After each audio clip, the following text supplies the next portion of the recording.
So or if you want to use a more latest language, the angst in your soul. Your soul comes with its own inbuilt programming to express itself in a certain way. That's how it has to be.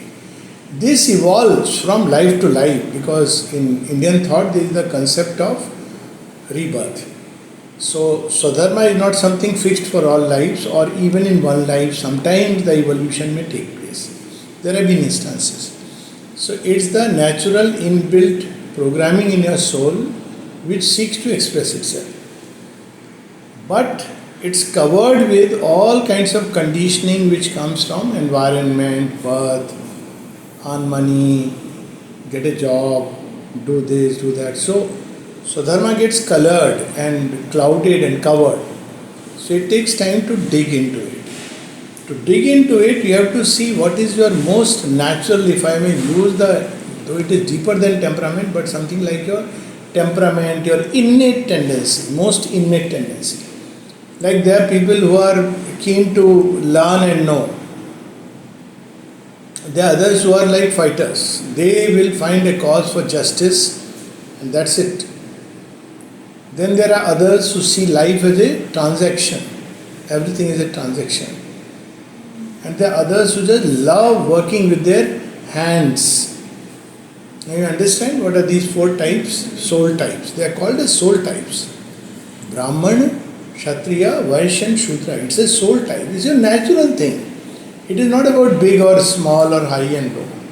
And if you follow it, it opens a path for evolution. It is given to each person as a guiding light. And when you don't follow it, you follow an alien dharma. You may get money, you may be on a big post, but it will lead to perdition. That's how the Gita puts it. Swadharmo nidhanam shreya pardharmo bhayava. So if you really want to discover your own Swadharma, you need to look very impartially, quite impersonally into yourself and see what is it. And right from childhood you will see there are tendencies which are there in nature. Like there are children who from very beginning they want to just read, know, understand. That's their innate impulse. There are others who love to take everything as a play or a fight or as a game they must win. They are born leaders. So you have to see what is your Swadharma and then live by it. That is the whole idea. Swadharma. Dharma literally means way of being. Dharma is not religion, of course. Then there is Swabhava, mode of being. So they are connected with each other. Swabhava, Bhava. What is your basic mode of being? It determines your Swadharma. Dharma is the law of life. But so criminal thinks that crime is very natural to them. That is nothing to do with Swabhav and Swadharma. That's a wrong interpretation. Swabhav se chor hai. So, हमें तो पता होगा लेकिन उनको कैसे हम नहीं, you are discussing in context of Swabhav and Swadharma or Swadharma, yeah. Criminal, that's a different thing. If the deviation has taken place so much and it's like, see, if the diamond has fallen in a ditch, but it's not very deep, just water is shallow, you can clearly get it. If it's gone deep inside, then it's not as easy as that you can tell him that this is your Swabhav and Swadharma. Though you can get into a kind of dialogue through which you can understand. There is a movie called Utsav. So there the thief is a perfectionist. So if you observe, there are movies like that where there is a thief who has got a strong, or a criminal who has a strong sense of justice. And he is caught and told, surely is about that. That well, you have this brain, you have also the courage. Why don't you put it in a direction which is going to be wonderful? So that's where you can do it. But in Sholay it was easy. But there are hardcore people in whom also, because the soul has to be somewhat awakened for Swadharma. In many people it just is spark. There is no Swadharma and Swabhav. It's like a little animal. You don't use the word Swabhav and Swadharma with an animal. So in many people, many human beings, soul is a very, very like a little spark buried in heaps of mud. I'll give you an example. Like all of you are sitting here in this summer heat, coming all the way, leaving your comfort zone, wanting to understand and know these things. There are so many people all over the world, they won't care. Most human beings are still those who are attached only to the physical vital existence. Swadharma is still a far cry for them. Some awakening, some touch of the soul, then only Swadharma and Swabhav become operative. Most human beings, or many human beings, are not yet. So it depends on what you call as criminal. Like again, Valmiki had the possibility, or Angulimal had the possibility of being Anand, or Jagai and Madhai. But they are cases where basically Swadharma and Swabhav had taken a deviant turn. That's all. But there are places where it's completely covered, clouded. Then it becomes difficult. But you have to approach that. You have to observe his tendencies, go to its core. Question him, what are you seeking through all this? Why is he doing this? This is the dialogue between Sanat Kumar and Ratnakar, who becomes Valmiki. Why are you doing this? He says to support my family. But then he says that, well, but is your family party to this that you are doing? He says, yes, why not? Then he asks, and he discovered they are not bothered about what happens to him. So the changeover takes place.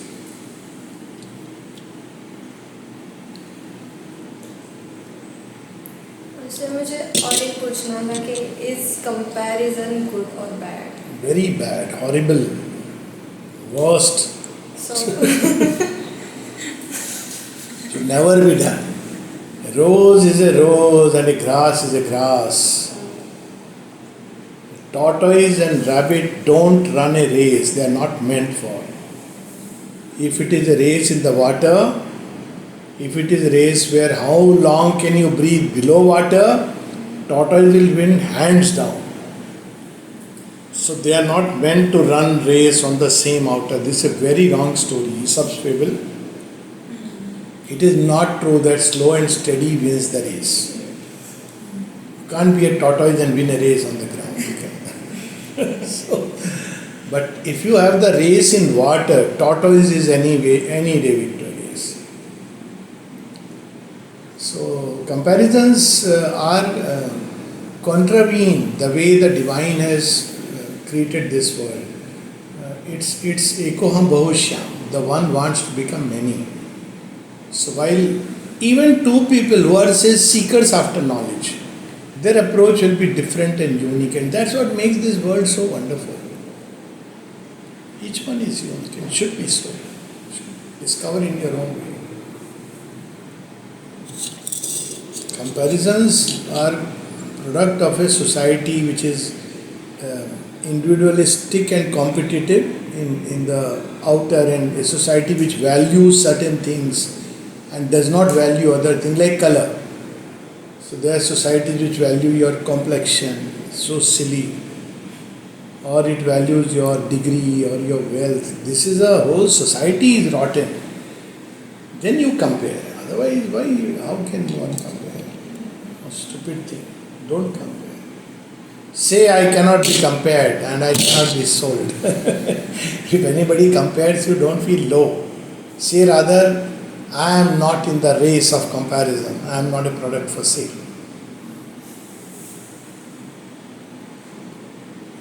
Be unique. There's something beautiful. When I was around 15, so I had written a small thing in my diary. So which much later I discovered. If you want to be original, become divine. If you want to follow someone, follow God. Nobody else. Nothing else. There are no comparisons. Sir, I wanted to ask. In fact, they take away the joy of creation, very frankly. Joy of creation is in variety and multitude. Why should you compare? Yeah. The meaning of the two symbols, Mother and Shiva.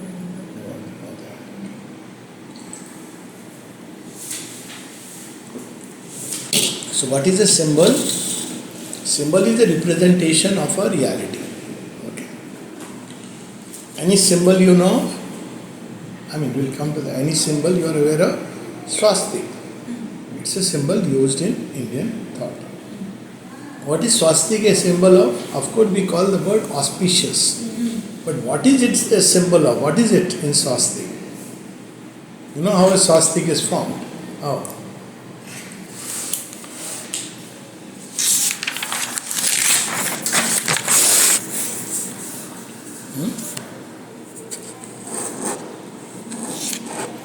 Is this a swastika?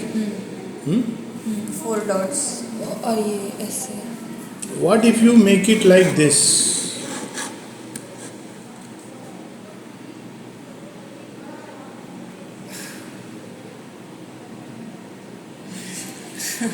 उल्टा हो What is it? Reverse. So what is it? If you don't understand, it'll be like people make all kinds of swastik, no?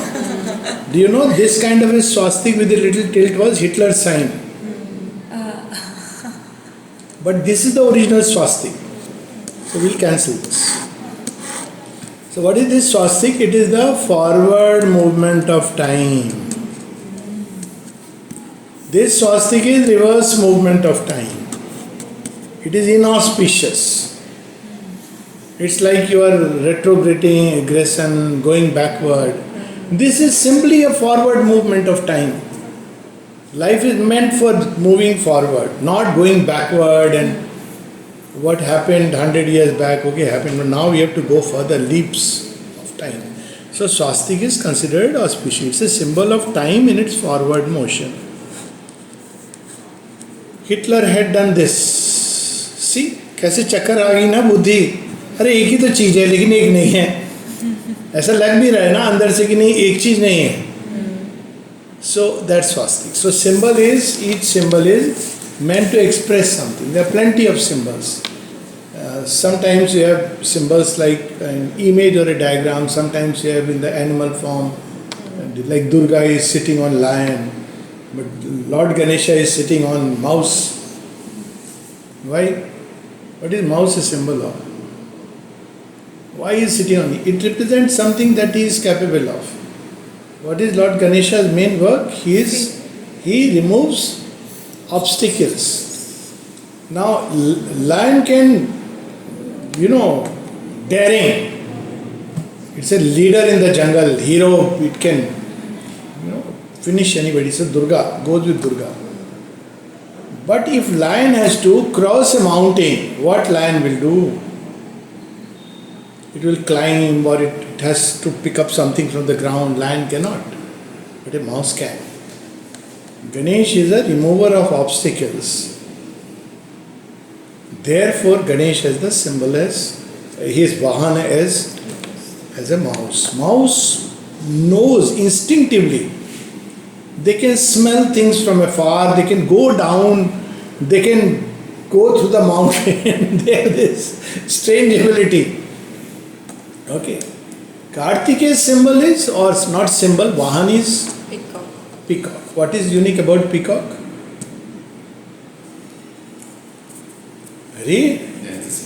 It kills snakes. And who is Kartikeya? Deva Senapati, warrior god. Snakes as a symbol of the dark and hostile forces who hide underground but come out time to time, and when they come out, Kartikeya is capable of doing it. Garuda also. Garuda eats snakes. And Kartikeya also does the same. The peacock does the same thing. But otherwise it's beautiful. So that's where you see all the symbols. Again, Shri Krishna wearing a more mukut, a peacock feather. It's a symbol of victory. Conch, again symbol of victory. So you have these things, this symbolic expression of deep truths.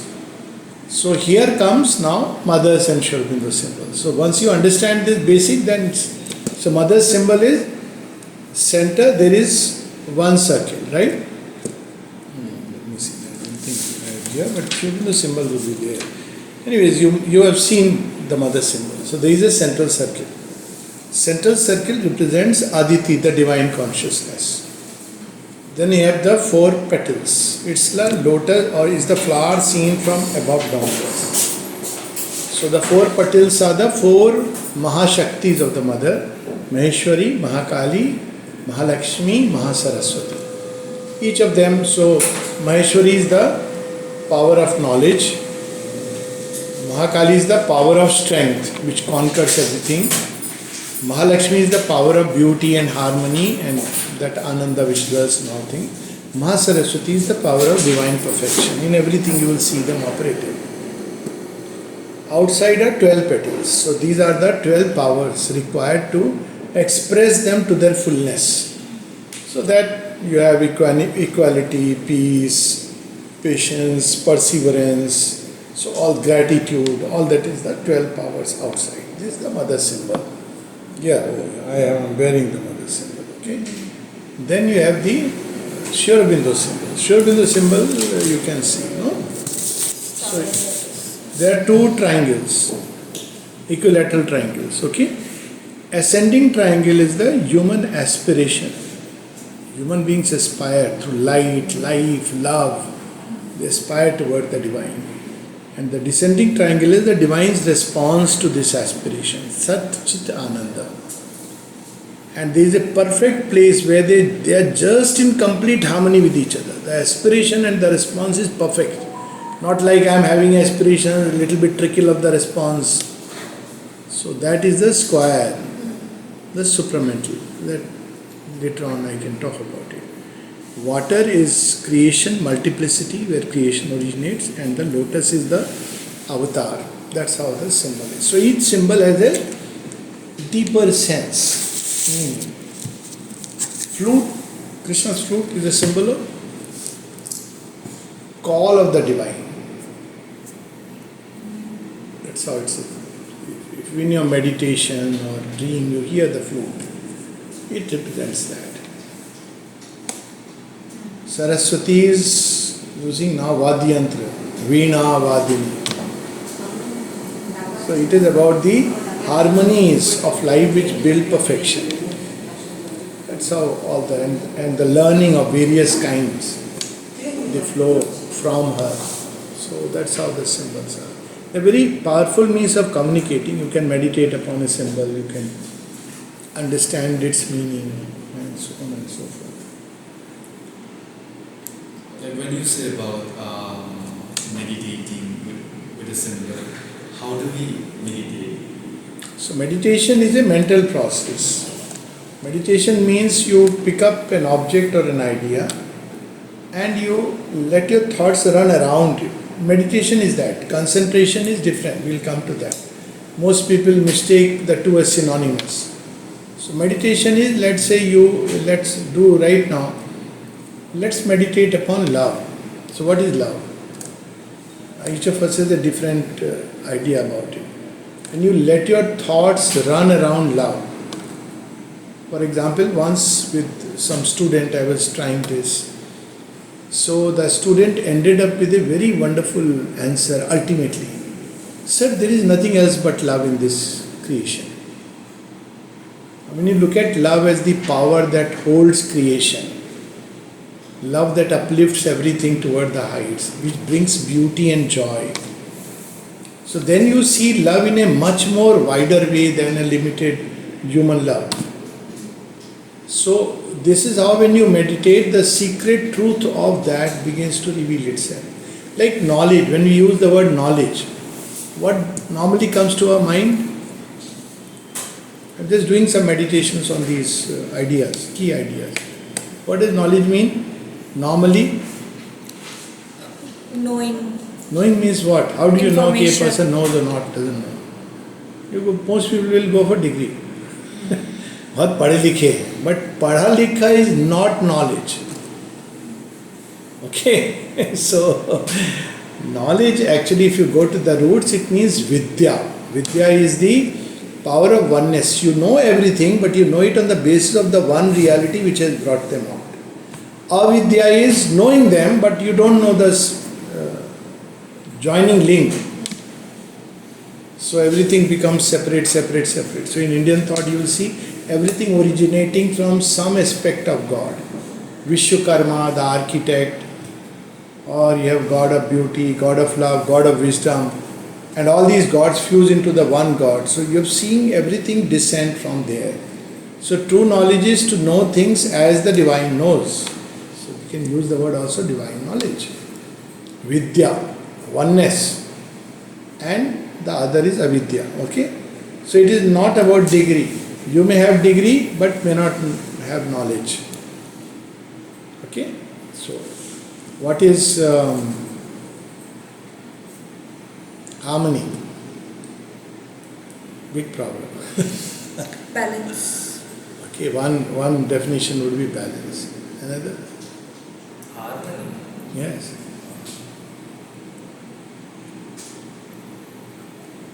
Peace. Okay. We bring peace in the system. Just understanding harmony. What is harmony? Normally, what do we say in terms of harmony? We use the word adjustment. Harmonically adjust karna, isn't it? That's not harmony, that's adjustment. Because then one of them is not living that truth. When both are living that truth and yet they have a perfect, not just balance, because balance is still something static, balance is one.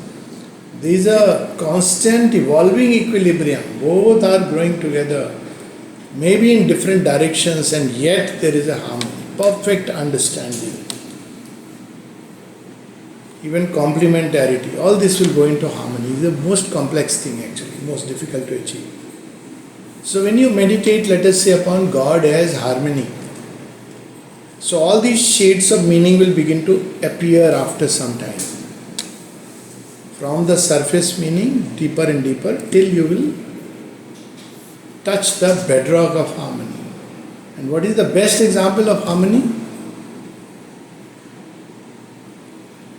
Nature before man has gone in. Anywhere you go, anywhere. Is it sameness? Normally we say, na, harmonize karne ke liye you have to be sameness. Everybody must dress the same way, talk the same way, then there will be harmony. Then it's not harmony. It is uniformity. That's not harmony. Uniformity has its role in military, okay, fine.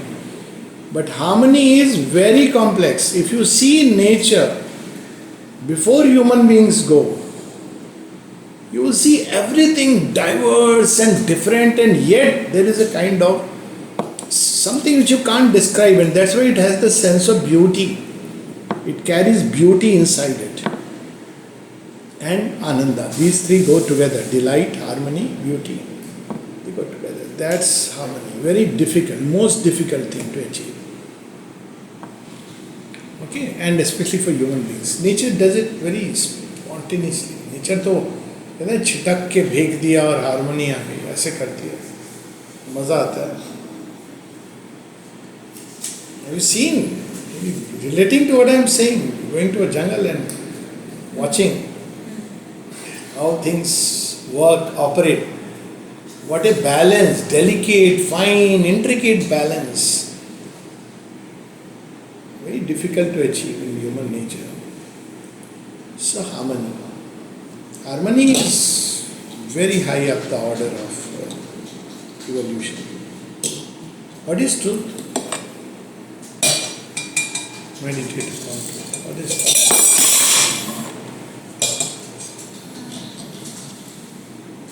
What is truth? Okay. Is truth what we see and hear? देखो फंस गए ना, कहते हैं ना ये आंखों देखा सच है. If yes, why? If no, why? Give reasons. Right? Eyes are reporting only very little. Illusion. And they are reporting only something on the surface. They are not reporting anything happening inside. They don't know the totality. So the senses cannot tell you truth. Okay. Is it in the heart, in feelings? Why? You have to say it. Why? You can't just, you are right, I agree. Feelings are also Changing. yeah. It's hardly true. Morning mein, oh, I love this man, then I hate this person. Where is truth in it? ever changing. What about thoughts? They are also conditioned. So basically we can say that there is a truth which is temporary or temporal. But that's not what we are searching for. We are searching, is there really a stable basis of truth? So one starts in search for truth that, well, it's not found at the senses, it's not found in feelings, it's not found in Cognition. thought. So basically where is truth? Because all these things are always changing. Whole thing in nature is changing all the time. So that's how people drew two conclusions. One was Buddha. He ended up by saying that there is nothing, but he used the word permanent. Because there has to be some basis. Nature is expanding, moving, something is there which we don't know. And the rishis use the word Brahma, which is a very significant word, very beautiful word. So one is that at the level of nature, because it is always changing, therefore you cannot find an abiding truth in it. If you want to have a quest for truth, come out of this circle, if at all. You can. So Buddha showed a way, you can. There are others who show a way, coming out. Then you know the truth. But that's not enough. You need to know how this truth relates with this ever-changing world. Is there a relation or not? It's important, no, in everyday life. You can't say, okay, I'll sit in meditation and discover, oh, truth is that. So we read first sloka of the Ishopanishad that day. Now we will take up another sloka. So what was the first sloka? Isha Vasyam Midam Sarvam Yat Kincha Jagatyam Jagat. Jagata, that which is moving and therefore changing. There is an indwelling Master, Lord. Ish means Lord. We don't experience Him because we hold on to the movement. Oh, this is mine, but everything is moving. What is yours today may not be yours tomorrow. See, all problem comes from that, no? मेरा सुंदर सपना टूट गया, मैं प्रेम में सब कुछ हार गई, बेदर्द चला, जी दिया, सुनाएगा ना, बहुत पुराना. So if we hold on, we cling to what by its nature is ever changing. Even if two people stay together, I am not saying this to dishearten you because there is true love based on truth. But generally, even if you stay together, a marriage which is like we shall not part unto death, but we will fight unto the grave. Isn't that true of almost? Why almost? Every marriage. Why this happens? So, because it has changed. It was not like in the beginning, first year, 2 years, honeymoon phase, everything is wonderful, slowly. Now they are staying together, that's different. But inwardly they have parted. So then there is pain, suffering. See, there are so many implications.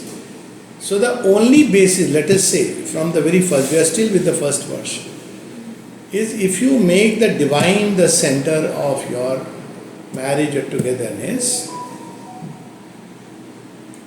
then there is a chance that you will have a stable basis behind your ever-changing ups and downs. Both of you will be joined in. Now, making divine the center is not about religious marriage. If you have the same aspiration and you come together, then it endures the rub and change of time. I have seen this and this is very true. Anyway, that's the first. Now, what about truth as the stable basis which we can't define, can't describe? Because the moment you define or describe, you will end up exhausting so many negatives. Because everything is changing. Say something which is not changing. It will be very difficult to define truth if you take it that it is the stable basis, that which is unchanging, akshara, achyutam, keshvam, suna hai na? It means that which is unfallen. So there is the base. One thing we can know, intellectually there must be a basis. What is universe expanding into? I mean, intellectually you can understand. कुछ तो है. If you say space, that will be very childish, because space itself is because is there a limit to space? No. Normally you say space is limited by the movement of the stars, but the stars themselves are expanding into what? So you will end up, if you meditate upon space and time and the endlessness, you will enter into a state which is not subject to space and time. But you can't define or describe it. The moment you put it down to it, it will immediately you are limiting it. So they preferred to use the word neti neti. What is neti neti? Not this, not this. But that doesn't satisfy. Na, ye kya hua? This doesn't make sense. So there is another word also, iti iti. It is everywhere in everything. This too is truth, this too is truth, this too is truth, this too is truth, this too is truth, all this is truth. But again we come back to the original question, what is the connecting link? So some people use the word, we don't know the connecting link, they use the word Maya. Maya meaning dump it into a term, where you say chance, like chance you say Maya. But what does Maya mean? Maya means the power to measure out. So truth is infinite, meaning thereby you cannot limit it in any way. Maya limits it. For example, the divine is, let's say, strength as well as love, tender love. But when you limit it, you say, okay, an aspect of the divine is love, an aspect of the divine is strength. Now you have started limiting. That is the power of Maya. Maya comes from Matra, Mata. All this basically means limiting. Hi Himlata.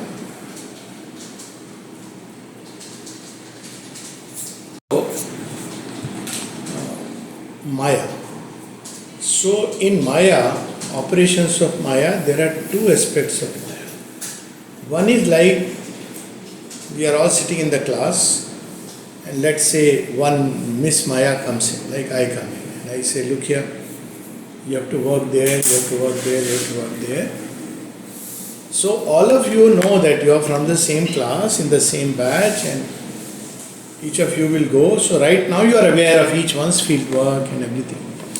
Now when you go, let's say she has to go in one department, he has to go, and over a period of time, she forgets कि वो कौन था, उसका department क्या था, because she is so involved now in that work. So that becomes avidya. So vidya is when you are aware of the oneness of things and yet you know the differences. Avidya is when you completely forget that oneness and you are totally identified with the form and outer structure. Can you give some practical example? All religious fights are like that. If you recover the oneness, अरे क्या fight है? Why this Kolaveri? You forget it, then you are in avidya. Okay?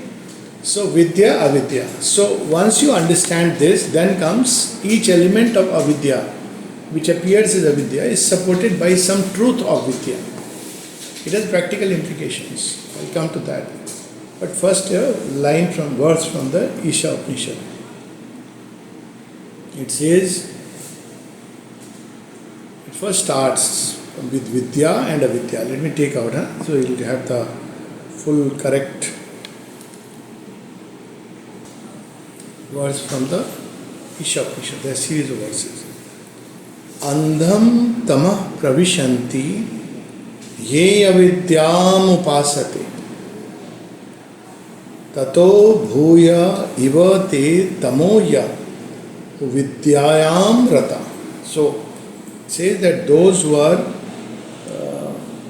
only following after ignorance, avidya, who are only in their little life, as today's language will say, छोटी सी जिंदगी, छोटा सा identity, उसमें उलझे हुए हैं. So they are in a darkness, blind darkness. they into a greater darkness who devote themselves to Vidya alone. What is that Vidya? There is no difference, nothing. Sab ek hai, sab ek chalata hai. Understand now? Implications you understand. All is one, everything is same. What will serpent do to me? I am God, serpent is God. What will elephant do? There is a story, no? Mahavad Brahman.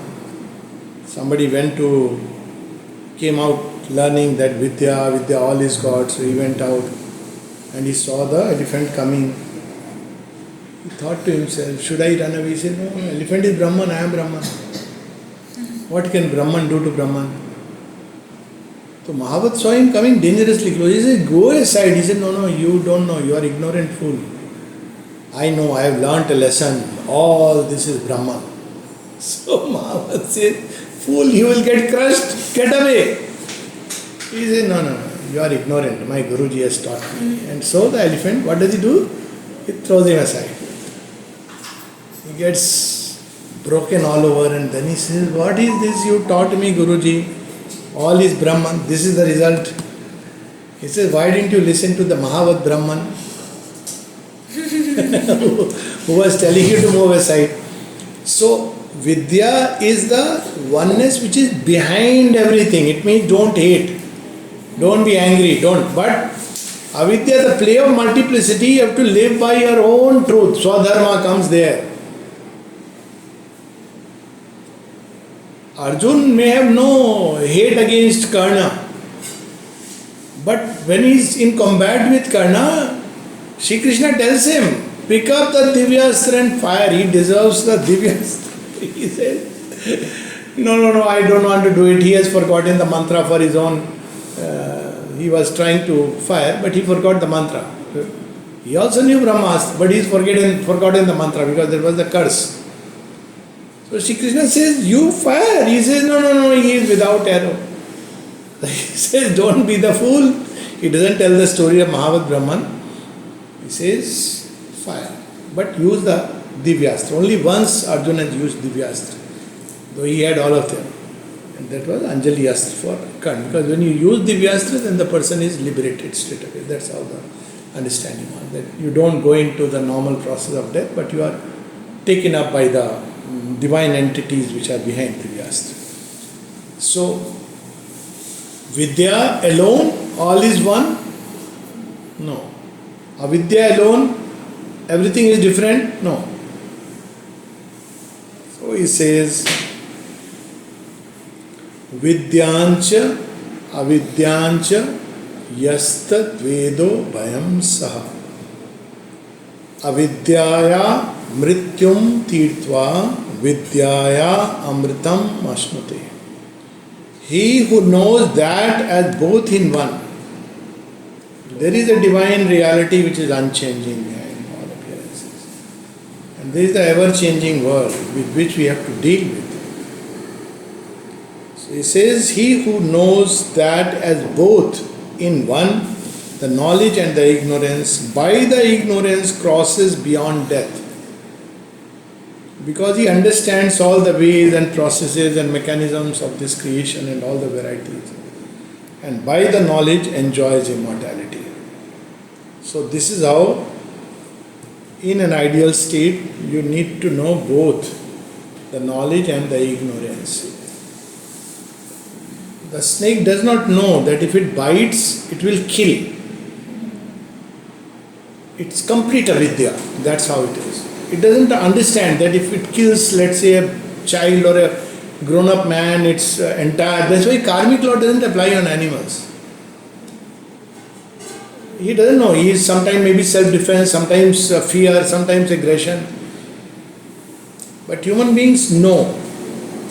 So while they have to remove the snake away or go sidetrack, if totally confronted, helpless, it has to probably do or die. Rare situations. Very rare. But in any case, it is not supposed to hate the snake. Get angry on the snake. It's silly. So you understand the difference in practical life? That is exactly the teaching of the Gita. He tried all the means to so that war doesn't take place. But now war takes place. Now you can't say, oh, it doesn't matter, they are my brothers, I'll go to take sannyas. Now you have to fight. But when you fight, again he says, don't hate, don't carry the idea of violence that I am going to kill him brutally. And Bhima doesn't listen, he is not a recipient of the Gita, but Arjun listens, he understands. So even in the war he tries to join the two. It's only at Krishna's command he does what he does. So that is Vidya and Avidya. Multiplicity in the world and the knowledge which is behind it. Both we must know. But what was the question? Original question. You remember the original question? You also don't remember? Initially we started Yeah. meditation. Meditation. So meditation is object of meditation. So meditation is when you pick up a. So this distinction is important because when you pick up a object, you have an object of meditation. The mind thought runs all around it. So initially the mind dwells in avidya. It's like writing an essay on cow. So you write everything outward. Then what do you discover? There is nothing sacrosanct or anything about the cow. Then you go deeper, cow as a symbol, cow as a giver of plenty. Then you go still deeper. Then you discover the reason why cow is considered sacred. So you go deep into anything, you will touch God, actually into anything. Even into snake you will enter into Vidya. So there is the avidya, there is the Vidya. You will enter into the deepest truth, which is the truth of Vidya, the truth of the divine in that person. And it has great implications, practical implications. Supposing you have a very naughty child. Normally, but if you observe carefully, you will notice probably some seeds of the Kshatriya in the child. So what do? You train. You don't say you are a bad boy, disturbing the whole class. Maybe he is creative. His knowledge part is also maybe strong, developing in different direction. He looks at the same thing in very different way. It has many practical implications. All this, Swabhava, Sadharma, Vidya. It's not just, this is a principle. But that principle you have to apply. So, when you meditate upon any object, even a stone, that's how it is said. So one is an object, second is you meditate upon an idea. So you let the idea, thoughts run around the idea. Like we talked about love. Love is the power that binds creation. That's understood. Power of attraction. Do you understand, no? Meaning of the name Krishna. What is the meaning? Extreme the darkness. No, that is one part. Krishna Paksha and Shukla Paksha. But Krishna originally, it means the power of attraction. Akarshan comes from that. Akarshan, Vikarshan comes from that. The power that attracts all creatures, all beings. That's how Krishna is actually portrayed. So Krishna is that power. So when you meditate upon even the name, you can meditate upon the name, you can meditate upon the image, you can meditate upon the mantra. And slowly the truth that is contained inside begins to appear. So this is one way you arrive at truth. You pick up anything, at the end you will reach that point. Anything. Exercise. Anything. Sea, ocean, sand, everything. Like for example, I'm just getting confused with meditation and concentration basically. So mainly what I do is that, for example, I'll just see something. So in the samadhi, so there is a tree. So in that tree there is some white portion is there. So I try to concentrate on that. But when I try to concentrate on that, a lot of thoughts. So that is the next part. We have only talked about the principle. Now there would be challenges and other things because the mind by nature is distracted, all that is later. But to begin with, in principle, it is correct. You pick up any object and you start, let your thoughts run. That's why meditation is a process of the mind. You don't concentrate only on it, you let your thoughts run around it. So these thoughts will take, it's easier because it's natural to us. No? We think about something. But concentration is more difficult. And concentration, you can just pick up an object, let your mind be focused on that. So meditation is mind running around the object, and concentration is straight away penetrating into its depth. It could be internal on certain centers, or it could be external on an object. It will yield its divine truth because divine is everywhere in everything. But again, certain objects are easier to concentrate, and like you can discover the divine even in a criminal. But it's much easier to discover in a genuine saint, not any kind of. So that way, there are certain objects which yield their divine element very easily. Whereas there are other objects which also carry the divine and you can find. But it's more difficult. Even certain places where it's easy. Basically, all these processes are to discover that truth, the divine truth which is inside us, or the divine being, whatever way you want to put it, divine consciousness. Is the divine being, or what is your idea? I don't think it's being, it's a conscious, expanding consciousness. Okay. शायद आपने बताया था कि Logically, it is being. Sat Chit Ananda. So there is existence. There is a existence which may use the word divine. It is divine because it's the origin, everything has come from that.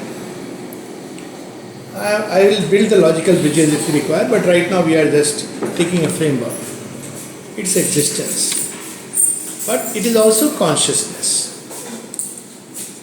What does it mean? If that is the origin of all consciousness, all things are conscious because of that consciousness. So, is it conscious of itself or not? By logic. It is. It is. What is being by definition? Being is not about hands and feet. The moment I am conscious that I exist,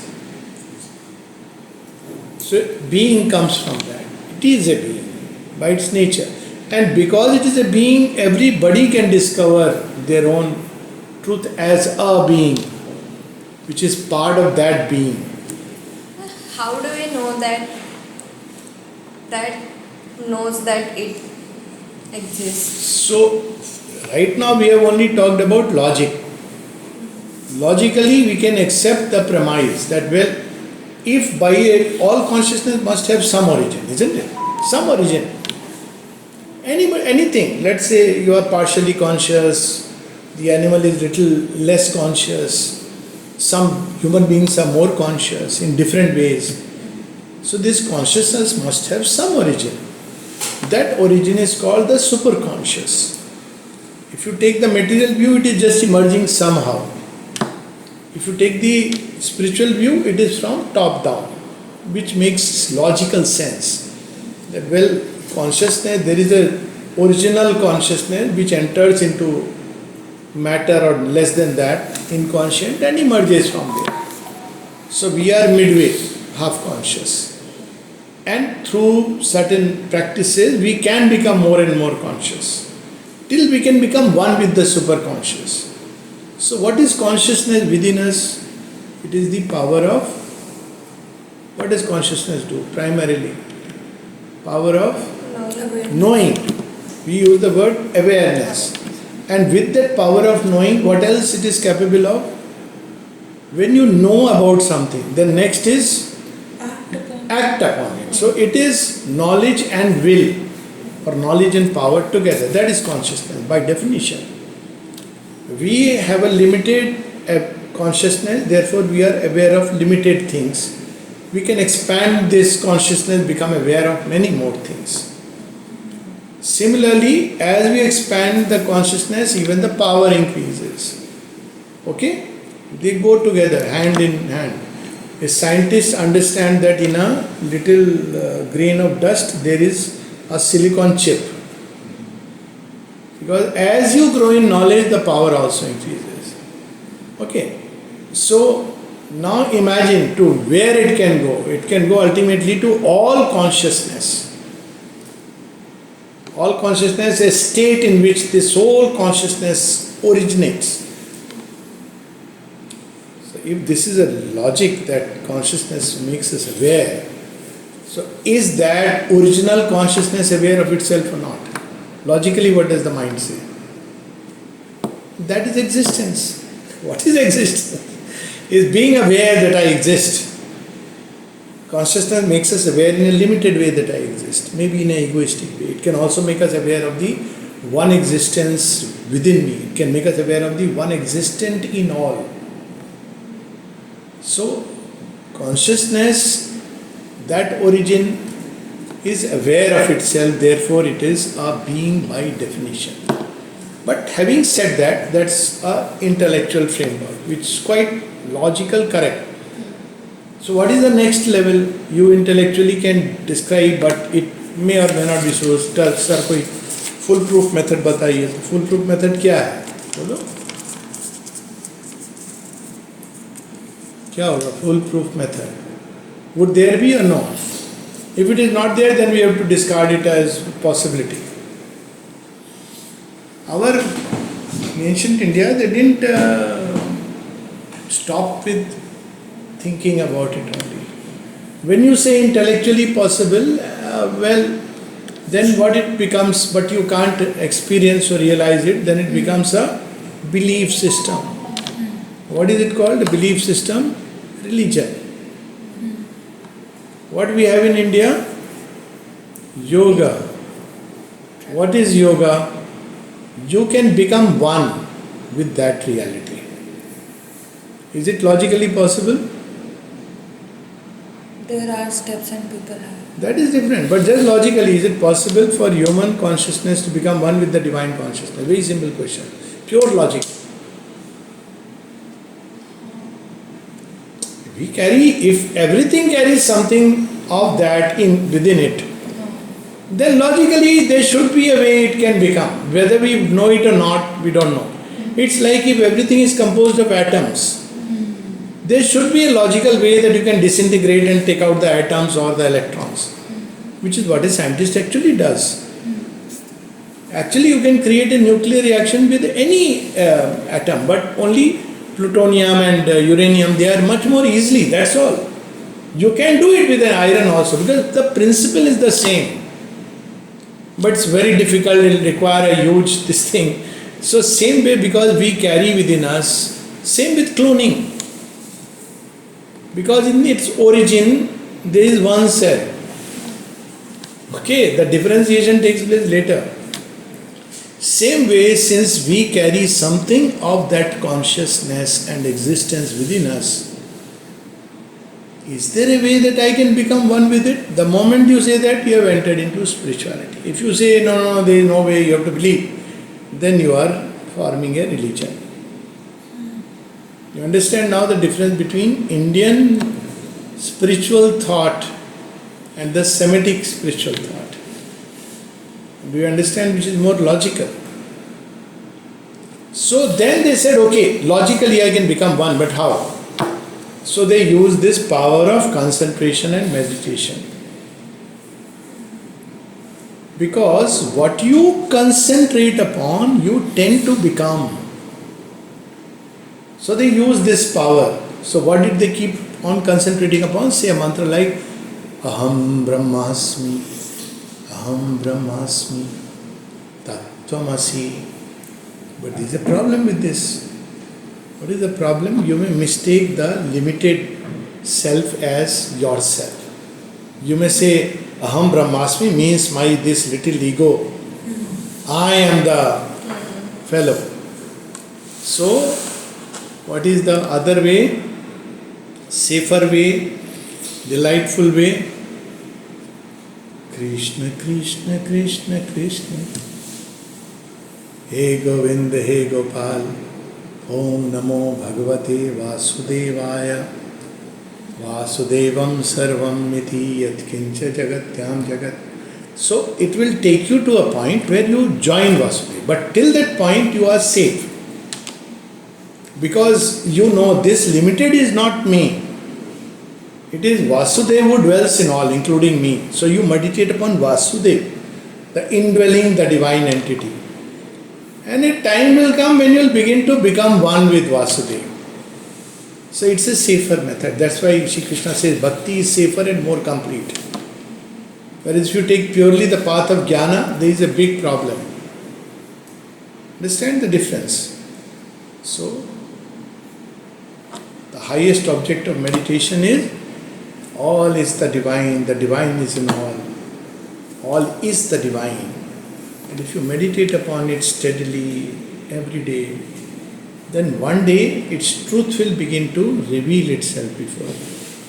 What will happen after that? सबसे पहले judge करना बंद हो जाएगा. You will act, but you don't need to judge.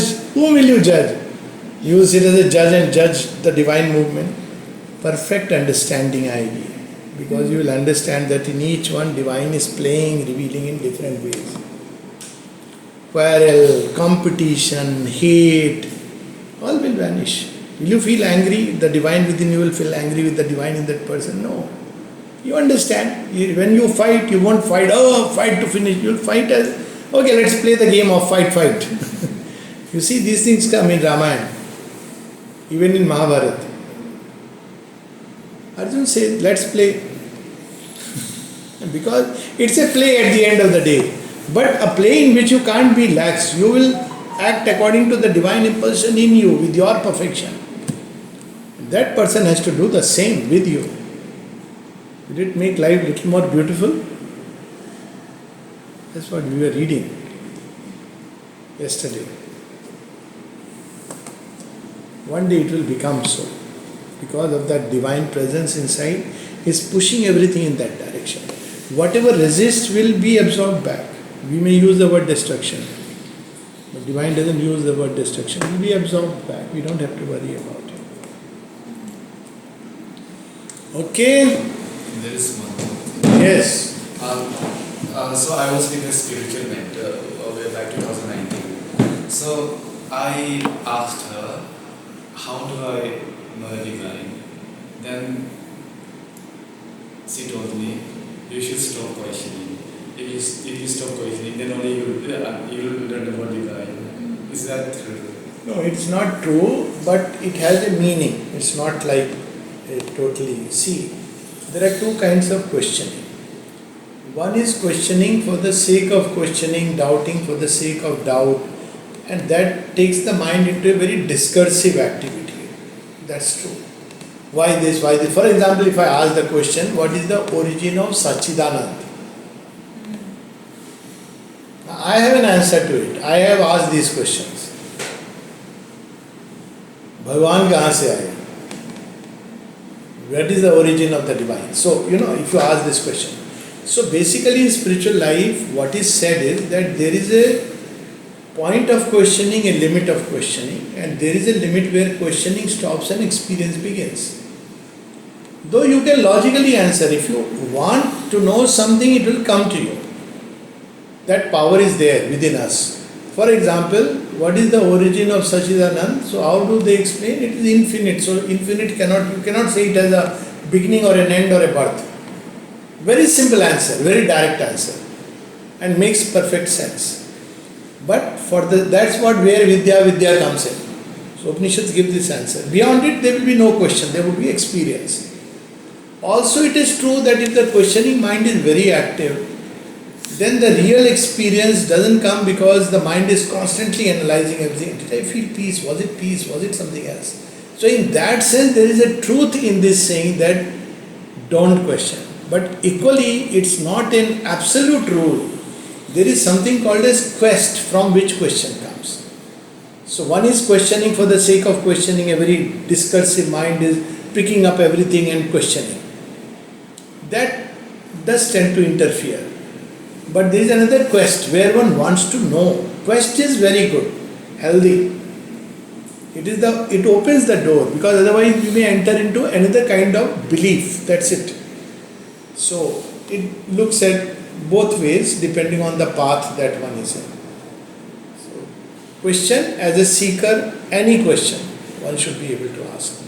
But questioning and doubting for the sake of just, jabardasti, like, it doesn't really, that becomes a problem. Then you have to say first quieten the mind.